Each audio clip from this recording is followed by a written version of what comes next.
2 ദിവസം അവൻ ജോലിക്ക് നിൽക്കും. അത് കഴിയുമ്പോ കുറ്റിയും പറിച്ചവൻ പോരും.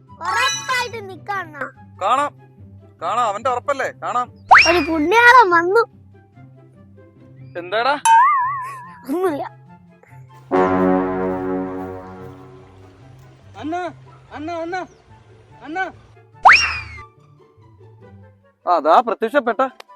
ഇവൻ എങ്ങനെ അറിഞ്ഞു നമ്മൾ ഇവിടെ ഉണ്ടെന്ന്? മണം പിടിച്ച് വരുവാണല്ലോ ഇവൻ. കഴിഞ്ഞ ജന്മം വല്ല പൂച്ചയാണോ ആയോ, അതൊരു വല്ല പോലീസ് നായാണോ?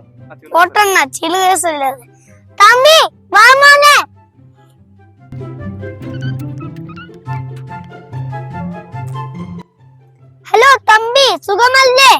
സുഖമില്ല. എനിക്കറിയായിരുന്നു അത് 2 ദിവസേ ഗ്യാരണ്ടി ഉണ്ടാവുള്ളൂ എന്ന്. അണ്ണാ, ആ പണി പോയി. എനിക്ക് കുറെ പണി ശരിയാക്കി തായോ. എന്റെ അമ്മ പറഞ്ഞാക്കുന്നത് നിന്റെ കൂടെയുള്ള കമ്പനി വിടാനും നീയാണ് എന്നെ വഷളാക്കുന്ന. മലയാളം അറിയാത്തന്നെ എങ്ങനെ വഷളാക്കുന്ന? അണ്ണന് ലില്ലിയല്ലേ ഫോൺ ചെയ്തിട്ട് പ്രശ്നമായത്. ലില്ലിയെ ഞാൻ ഫോൺ ചെയ്ത. തമ്പി വിഷമിക്കണ്ട, ഞാൻ എന്റെ കൂടെ. ഒരു പണി പോയാ 100 പണി നമുക്ക് കിട്ടും.